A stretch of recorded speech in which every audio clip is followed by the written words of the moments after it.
Welcome back to my YouTube channel. Today my topic is based on important documents. किस चीज का? मैंने previous class में आपको बताया था कि कंपनी के इनकॉर्पोरेशन कंपनी के बनाने में इनकॉर्पोरेशन में क्या-क्या चीजें लगती हैं। तो इंपॉर्टेंट डॉक्यूमेंट्स जो प्रमोशन प्रमोटर के द्वारा कंपनी के रजिस्ट्रार के यहाँ सबमिट किए जाते हैं, ये बहुत ही इंपॉर्टेंट डॉक्यूमेंट्स। इस डॉक्यूमेंट्स के बिना कंपनी के रजिस्ट्रार ऑफ रजिस्टर ऑफिस में जमा किए आप कंपनी का फॉर्मेशन नहीं कर सकते। इस डॉक्यूमेंट्स में जो सबसे इंपॉर्टेंट डॉक्यूमेंट्स है उसको बोलते हैं मेमोरेंडम ऑफ एसोसिएशन। ये सभी कंपनियों के लिए अनिवार्य है। मेमोरेंडम ऑफ एसोसिएशन, दूसरा है आर्टिकल्स ऑफ एसोसिएशन, तीसरा है प्रोस्पेक्टस और in lieu of prospectus, consent of proposed directors, agreement, statutory declarations. अब इसमें जो मेमोरेंडम ऑफ एसोसिएशन है, एक company act 2013 under section 2 sub section 56 के अंदर दिया गया। एक चीज और समझ लीजिए,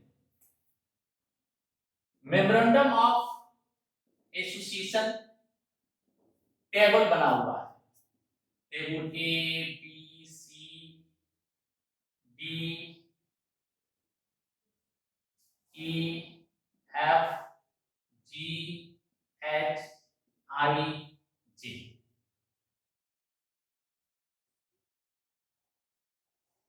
ये जो टेबल है, table A B C D E, ये मेमोरेंडम ऑफ एसोसिएशन से रिलेटेड है, और ये F G H I J, ये जो टेबल है ये आर्टिकल ऑफ एसोसिएशन से रिलेटेड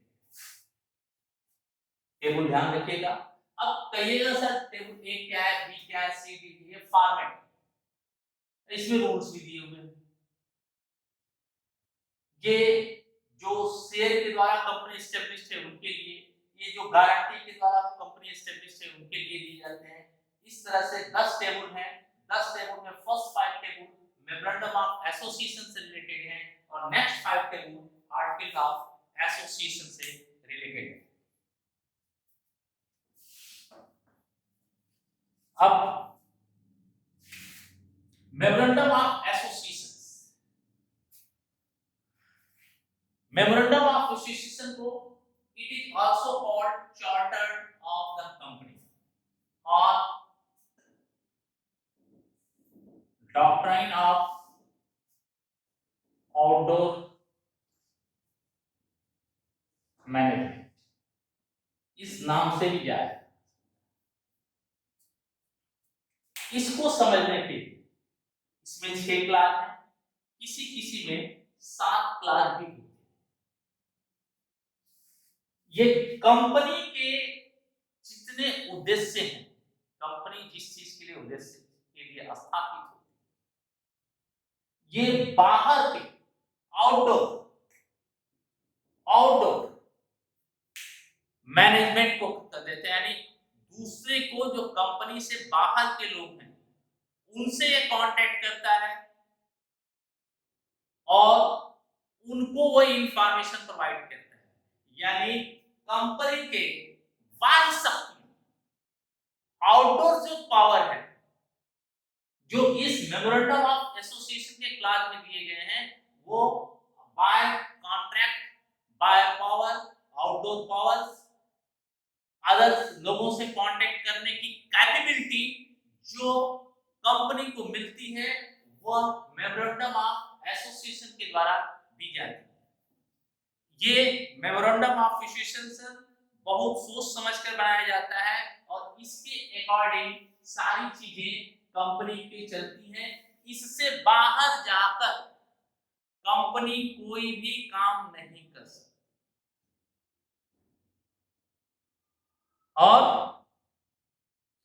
कंपनी जो है इसी के अकॉर्डिंग अपने कॉन्ट्रैक्ट रखती है और बाह्य शक्तियों को कंट्रोल करती है, मैनेज करती है। इसका ये हर तरह की कंपनियों के लिए memorandum of association banana mandatory है।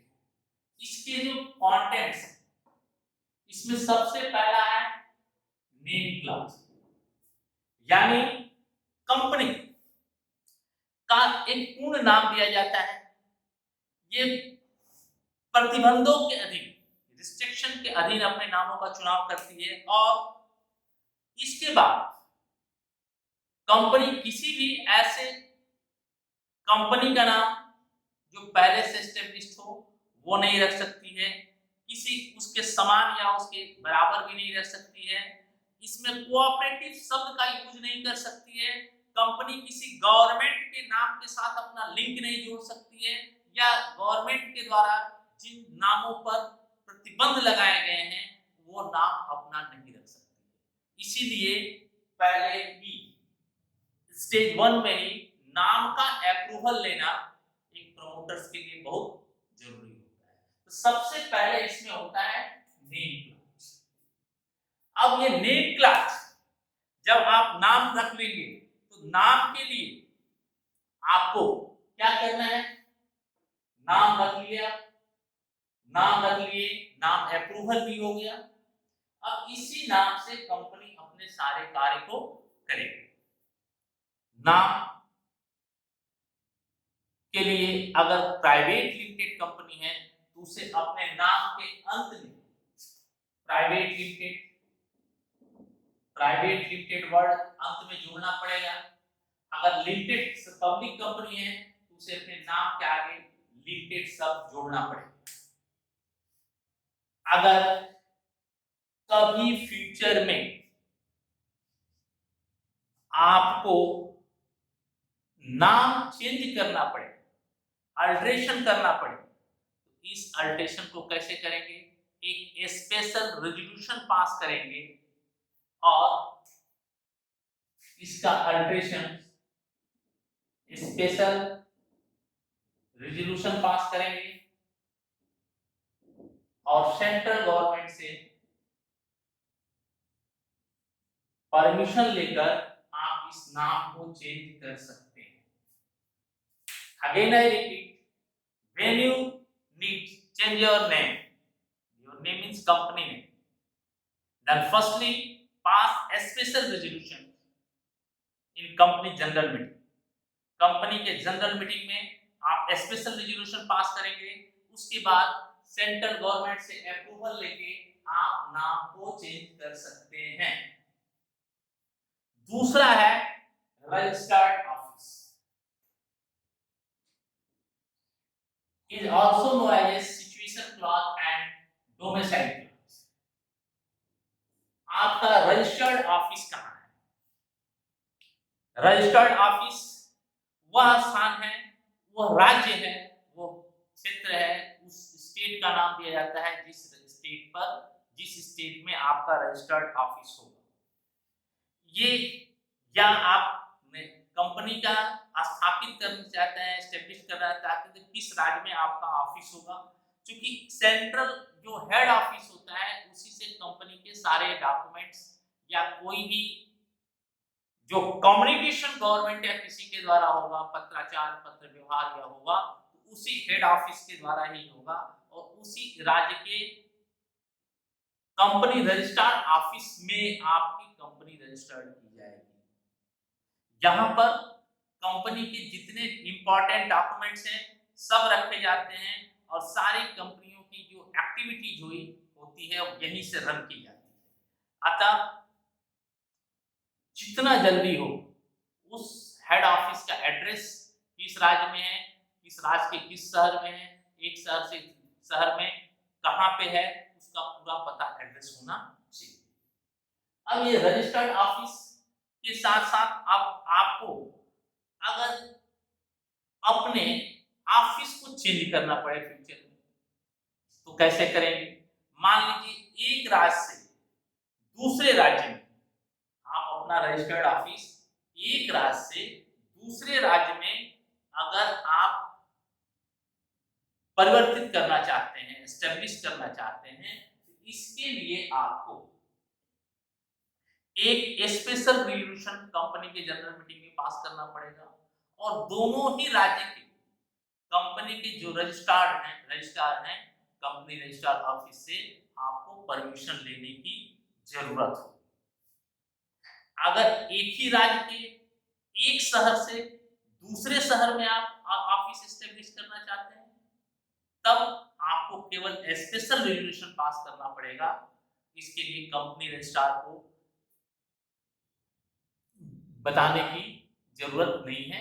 केवल 30 दिनों के अंदर आप उसका एड्रेस, एक शहर से दूसरे शहर का एड्रेस आप भेज देंगे, उसको इन्फॉर्म कर देंगे कि अब इस शहर का हमारा जो यहाँ का हेड ऑफिस है इस शहर से दूसरे शहर में चले। अगर आपका एक ही शहर के एक ही इलाके से दूसरे इलाके में अगर आपका ऑफिस चेंज हो रहा है, तब आप क्या करेंगे, एक जनरल रेजोल्यूशन पास करके उस शहर के एक स्थान से दूसरे स्थान पर अपना ऑफिस चेंज कर सकते हैं। यानी अल्टरेशन में क्या हुआ, अगर एक राज्य से दूसरे राज्य में जाना है तो स्पेशल रेजोल्यूशन और दोनों कंपनी के रजिस्ट्रार ऑफिस से परमिशन चाहिए। अगर एक ही राज्य के एक शहर से दूसरे शहर में जाना है तो स्पेशल रेजोल्यूशन पास कराना होगा। इसका इंफॉर्मेशन कंपनी रजिस्ट्रार को 30 दिन के अंदर देना होगा। अगर एक ही शहर के एक प्लेस से दूसरे प्लेस पर जाना है, रजिस्टर्ड ऑफिस चेंज करना है, तो आपको क्या करना है, जनरल रेजोल्यूशन पास करना है, साधारण प्रस्ताव पास करना है और तब एक राज्य से दूसरे राज्य में अपने हेड ऑफिस को आप परिवर्तित कर सकते हैं और 30 दिनों के अंदर इसकी सूचना कंपनी रजिस्ट्रार ऑफिस में आप दें। क्लियर? इसके बाद ऑब्जेक्ट क्लास। ऑब्जेक्ट क्लास दो, मेन ऑब्जेक्ट, अदर ऑब्जेक्ट। अब जब मेन ऑब्जेक्ट की बात करते हैं तो कंपनी जिस चीज के लिए इनिशियली जिस टारगेट के लिए कंपनी को एस्टेब्लिश किया गया है, उस टारगेट को अचीव करना, यानी मेन ऑब्जेक्ट जो है जिसके लिए कंपनी एस्टेब्लिश की गई है, वो सारे ऑब्जेक्ट यहां पर ऑब्जेक्ट क्लास में लिखे जाते हैं और इससे बाहर जाकर कंपनी कोई भी ऐसा काम नहीं कर सकती जो उसके ऑब्जेक्ट क्लास से बाहर हो और कोई भी थर्ड पर्सन कंपनी के ऑब्जेक्ट क्लास से बाहर जाकर कोई काम नहीं कर सकता। अदर ऑब्जेक्ट क्लास वह क्लास होता है जो मेन ऑब्जेक्ट को अचीव करने में हेल्प करता है। ऐसे क्लास के लिए जो कि सब क्लास होते हैं, इस सब क्लास को ऐड करने के लिए अगर इसमें कुछ नहीं लिखा है और आगे चलकर आपको कुछ और इसमें चेंजिंग करनी है, बढ़ाना है, तो आपको एक स्पेशल रेजोल्यूशन जनरल मीटिंग में पास करना पड़ेगा, तब इसमें आप कोई चेंजिंग कर सकते हैं। दूसरा है liabilities class. Liabilities class limited होती है। लिमिटेड का मतलब जितना पैसा आपने कैपिटल इन्वेस्ट किया है केवल उतने ही कैपिटल तक आपकी लायबिलिटीज है, उससे अधिक आपकी लायबिलिटीज नहीं। मान लीजिए एक कंपनी इसके 100 शेयर ₹10 वाले आपने ले लिए, 100 शेयर आपने 10 रुपये ले लिए, इस पर 7 रुपया आपने पेड कर दिया, तो 100 × 7 आपने 7 रुपया 700 रुपये दे दिया। आपका ड्यू कितना है, ड्यू अमाउंट 100 × 3 बराबर 300, यानी जितना आप 10 रुपये में कम दिए रहेंगे वहीं तक आपकी लायबिलिटी है, उससे अधिक आपकी लायबिलिटीज नहीं है। Clear? Capital class. Capital class अभी मैं आपको समझा रहा हूं। Capital class, association class. Association class क्या है? एसोसिएशन क्लास के अंतर्गत सभी संचालकों को सभी डायरेक्टरों को ये घोषणा की जाती है, इसमें लिखा जाता है कि हम जो जितने व्यक्ति हैं इनके नाम पता हमने जमा कर दिए हैं और पार्षद सीमा नियम के अंतर्गत जो भी व्यक्ति इसमें इच्छुक हैं वो सभी लोग ने अपने क्वालिफाइड शेयर खरीद लिए हैं, उसका पैसा जमा कर दिए हैं। न केवल पैसा जमा कर दिए हैं बल्कि इसके साथ साथ जो भी हमारी क्वालिफिकेशन हमने पूर्ण रूप से सत्य एंड उचित किया है सब साइन करके और डिक्लेयर करके उसको जमा कर।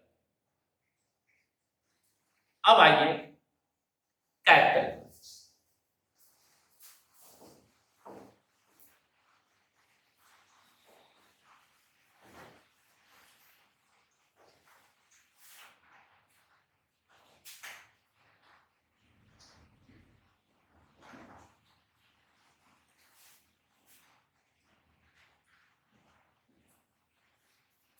कंपनी के मेमोरेंडम ऑफ एसोसिएशन में जो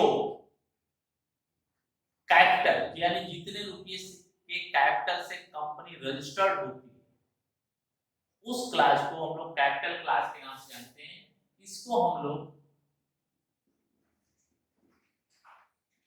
एथराइज्ड कैपिटल, नॉमिनल कैपिटल और रजिस्टर्ड कैपिटल के नाम से, इसे हम एथराइज्ड कैपिटल, नॉमिनल कैपिटल या रजिस्टर्ड कैपिटल के नाम से जानते हैं।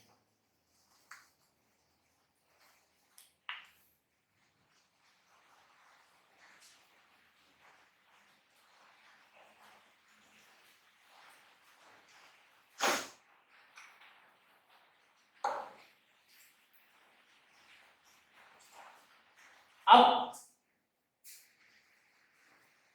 इस कैपिटल का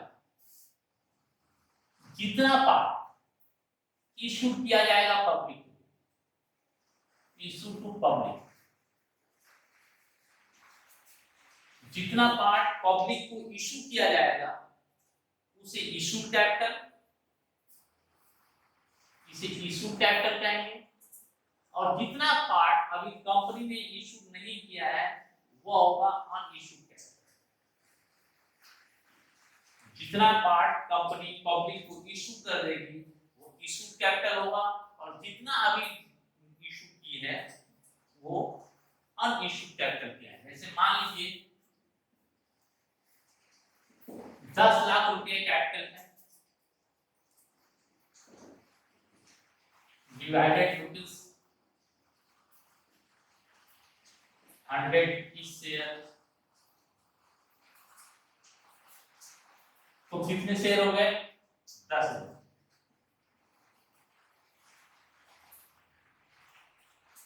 ये 10,000 शेयर, इसमें से अगर 6,000 शेयर इशू कर दी तो 6,000 जो है ये इशू शेयर है और 4,000 जो होंगे क्या होंगे अनइशू शेयर। अब इशू शेयर से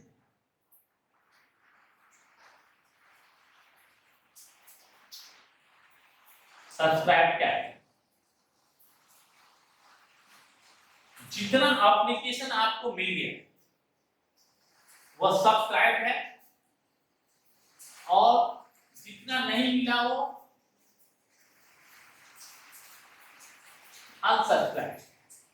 मतलब ये कि 6,000 आपने इशू किया, 5,000 एप्लीकेशन आपको मिल गए, तो 5,000 एप्लीकेशन मिल गए तो ये सब्सक्राइब हो गया और जो 1,000 नहीं मिले ये अनसब्सक्राइब हो गया। 10,000 था शेयर, 6,000 इशू किया, 4,000 कंपनी ने इशू नहीं किया, इस 6,000 में से 5,000 एप्लीकेशन लोगों ने दिया तो 5,000 शेयर सब्सक्राइब हो गया, 1,000 शेयर अनसब्सक्राइब। ये सब्सक्राइब कैपिटल है। इसके बाद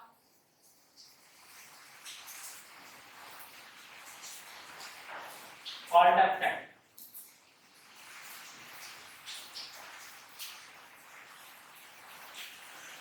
अनकॉल्ड अप कैपिटल,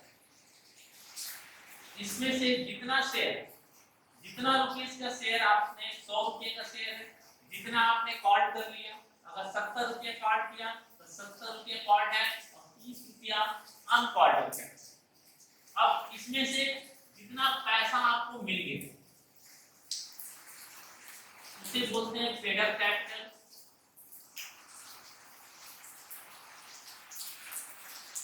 ये बोलते हैं कॉल इन एरिया।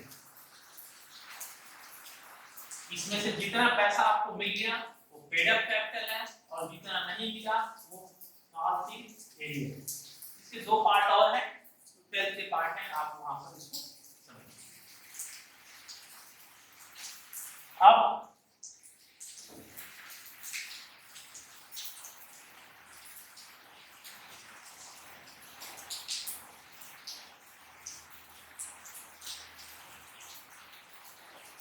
ये no need for private company के लिए प्रॉस्पेक्टस इशू करने की नीड नहीं है। और प्रॉस्पेक्टस क्या है? एक संक्षिप्त नॉलेज होता है जो कंपनी अपने बारे में लोगों को जानकारी देती है, जिससे इन्वेस्टर इंटरेस्ट उनमें आ जाए और वो पैसा कंपनी में एज ए कैपिटल इन्वेस्ट कर सके। एक सूक्ष्म विवरण जो कंपनी अपने पूरे नॉलेज के हिसाब से अपना सब कुछ एक छोटे से कॉन्टेंट्स में देती है। इसको ऐसे समझ लीजिए, आप किसी स्कूल में एडमिशन लेने जाते हैं, जब जाते हैं तो आप कुछ पैसा देते हैं तो वहां से एक फॉर्म मिलता है प्रॉस्पेक्टस, जिसमें स्कूल अपने बारे में सारी चीजों की जानकारी आपको देता है। सेम टाइप का कॉन्सेप्ट है प्रॉस्पेक्टस का। कंपनी भी जब पब्लिक में शेयर इशू करने जाएगी तो इस कॉन्सेप्ट को देगी। सभी डायरेक्टर का जितने प्रपोज डायरेक्टर हैं सभी अपना नाम, पता, विवरण, किस कंपनी में है, कहां है, उसका विवरण देंगे। एग्रीमेंट, जितने भी एग्रीमेंट होंगे वो सारे एग्रीमेंट इसके साथ दिए जाएंगे कि कंपनी का whole time director, part time director, managing director, जो जितने भी चीजें आपके कंपनी के साथ आपने किया है वो सब का सब आप कंपनी के रजिस्ट्रार ऑफिस में जमा करेंगे। इस सब के साथ डिक्लेरेशन है जिसमें कंपनी के सभी डॉक्यूमेंट्स को साइन करेंगे, या तो कोई हाई कोर्ट का वकील या सुप्रीम कोर्ट का वकील या चार्टर्ड अकाउंटेंट या चार्टर्ड सेक्रेटरी जो फुल टाइम प्रैक्टिशनर हो, कोई ऐसा पर्सन जो आर्टिकल्स ऑफ एसोसिएशन के द्वारा एज पर डायरेक्टर डिक्लेयर किया गया हो, या मैनेजर और सेक्रेटरी जो फुल टाइम उस कंपनी का अपॉइंट किए गए हैं, सभी डॉक्यूमेंट पर साइन करके इसको वैधानिक रूप से घोषणा करेंगे कि जो कुछ भी हमने लिया है वो क्लियर है। अब आइए आर्टिकल ऑफ एसोसिएशन। ये आर्टिकल ऑफ एसोसिएशन ये कंपनी के आंतरिक शक्तियों को प्रदर्शित करता है, यानी कंपनी का इंडोर मैनेजमेंट है। और इसी के द्वारा इसमें जो रूल रेगुलेशन दिए गए हैं इसी के द्वारा ये चलते हैं, अपनी तमाम चीजों को गवर्न करते हैं। कोई कॉन्फ्लिक्ट होता है तो आर्टिकल्स ऑफ एसोसिएशन के दिए गए रूल के हिसाब से ही वो चलता है, अदरवाइज टेबल एफ का रूल एप्लीकेबल होगा।